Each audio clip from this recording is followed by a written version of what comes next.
Painting a cat with watercolor. Tips on creating soft fur.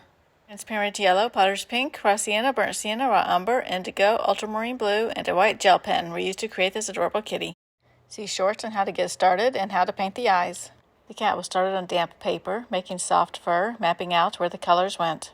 These techniques will be shown as the video continues. Wet the paper beyond where the fur will go.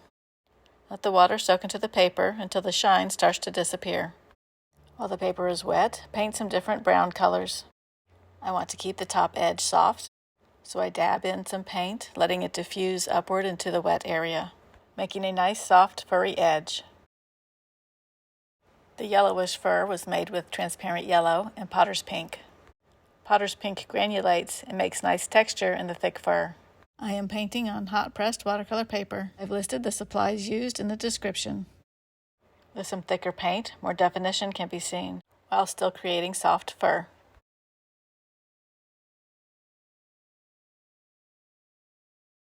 I've used a fine liner for the fur on the side of her head.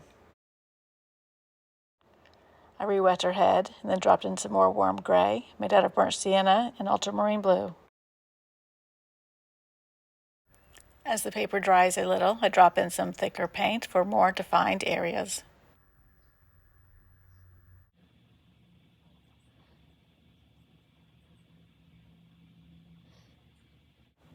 Burnt sienna is painted behind her ears and then softened with a clean, damp brush.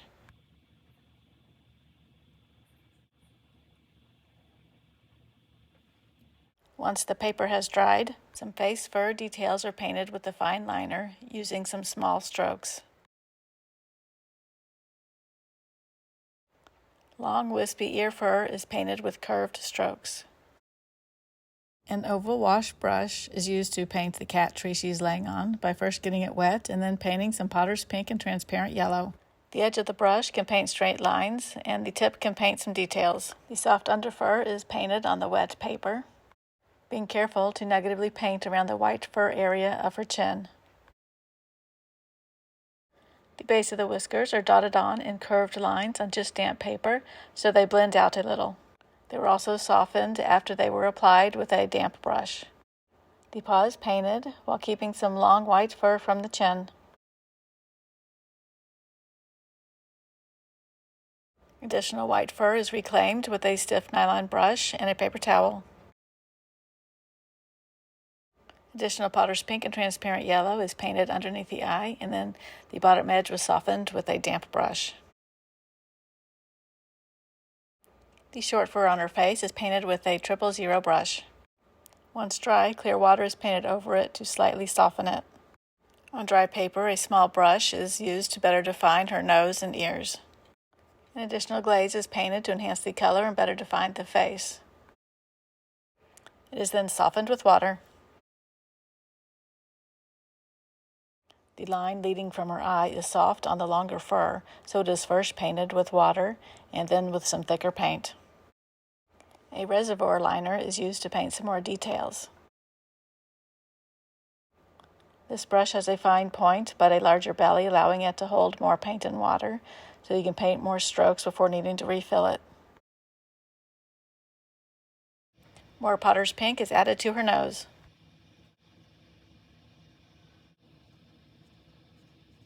Her mane and back are wet again, making sure to wet outside of the area where paint is applied.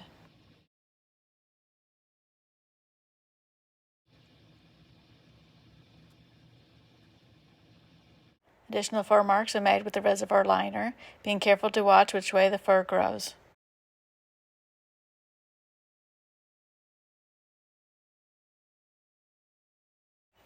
More color is added to the bridge of her nose and along the side.